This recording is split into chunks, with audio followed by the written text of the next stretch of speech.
L'arte e la fede dell'universo vogliono non studiarne il fenomeno, la scena, come fa la fisica, ma vogliono studiarne il fondamento.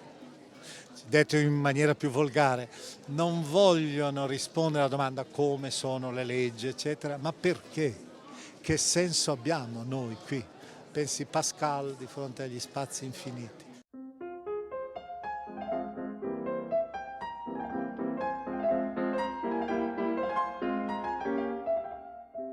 Siamo nel padiglione della Santa Sede per la prima volta alla Biennale di Venezia. Quest'anno il tema del padiglione è dedicato alla creazione, in particolare ai primi 11 capitoli della Genesi.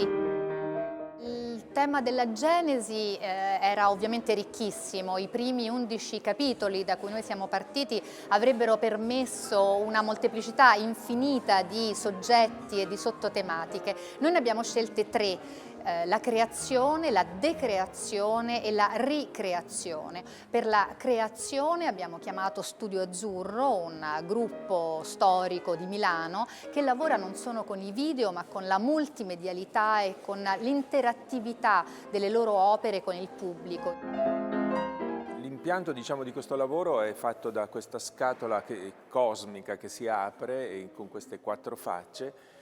E ognuna di queste facce ha una sua interazione e rappresenta gli elementi costitutivi dei primi capitoli della Genesi, cioè vuol dire la creazione dello spazio-tempo, la creazione del regno animale e del mondo vegetale, ambientale e infine quella degli uomini con le loro genealogie. E questo lo abbiamo fatto attraverso così la collaborazione di 2 figure che in qualche modo vivono delle limitazioni rispetto alla condizione di libera vita, cioè in particolare il mondo dei carcerati, con cui abbiamo fatto uno di questi pannelli che si rivolge proprio a questa dimensione di uno spazio-tempo costretto, reso astratto dalla loro condizione di detenuti, e il mondo dei sordomuti che invece non ha parola, perché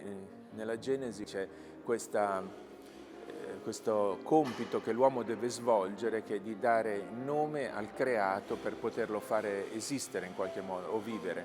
Quindi questa nominazione degli elementi è un passaggio importante e noi lo facciamo da un punto di vista di chi non può nominarlo con le parole, ma può ricostruirlo con i gesti, con il linguaggio dei gesti, con il linguaggio dei segni e in qualche modo rifigurarlo proprio attraverso questa dinamica che viene raccontata da questo pannello dietro di me. La decreazione è stata affidata a Josef Koudelka, un celebre fotografo cecoslovacco, che qui con una rassegna di 18 fotografie ci racconta come la decreazione sia sempre stata presente in tutte le epoche e in tutti i luoghi della storia. People are not visible in these photographs, but people are present there, what they did. If you have a look around, you have all these different aspects of the distraction. You have the distraction by the nature.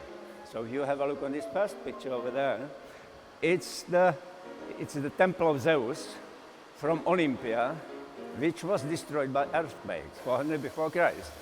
You have the distraction by the war. This is the distraction by the men in Beirut. So, for example, one of these pictures, which is the one over there, is just the basilica, Byzantine basilica, which was probably destroyed by the Muslims. But it doesn't mean that the Christians were not doing the same.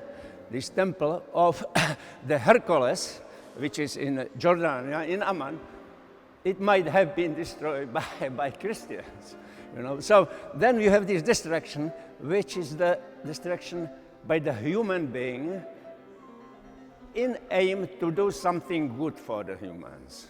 So, for example, over there's the landscape from East Germany, which is the mining, coal mining. E infine infine la ricreazione, era il tema più sottile, più delicato. È stata affidata a un artista australiano, americano di cultura, Lawrence Carroll. I created all new work for this project, and one particular painting was, it's a freezing painting. It's a painting frozen in ice.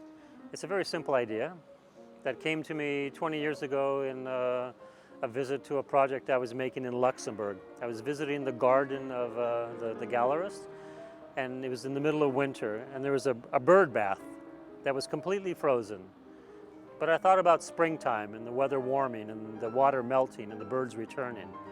And that to me, this kind of beautiful cycle of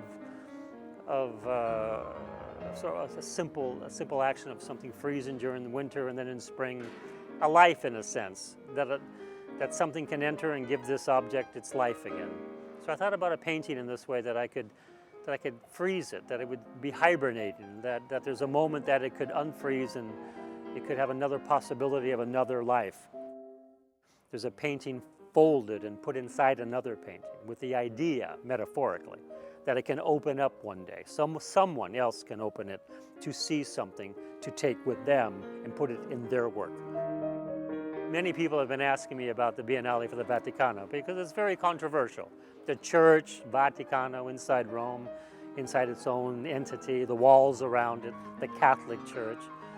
But for me, it's important as an artist to always become a bridge. It's not a commission for a church. It's not the Sistine Chapel for Michelangelo. It's a pavilion for the Vaticano. It's temporary. It's 6 months. It's not a sacred place. It's not in the Vatican. It's not a chiesa. Non mi sono mai sentito al servizio del Vaticano. Mi sono sentito in un dialogo, peraltro anche molto interessante e molto approfondito. Il Cardinal Ravasi è un grande biblista, e con una lettura anche molto particolare della Bibbia che mi sembra per noi è stato anche molto nutriente. I was very careful to accept this commitment to do it, because I don't want to be used by anybody. And of course, if I get this letter from Vatican, I was questioning. So I called a few of my friends, even from the extreme, one art critic, very well-known Marxist. He told me, listen, you should do it. The Venice Biennale is about culture. It is not about politics. If they let you do what you want to do, and if you control the text, absolutely. So finally, we have got a meeting, and we discussed. I made a suggestion. They didn't make any, nobody asked me about the religion. They didn't ask me to take one picture out or change something. And what you say here, this is exactly what I wanted to do. So I want to really say thank you, Vatican, that I could do it.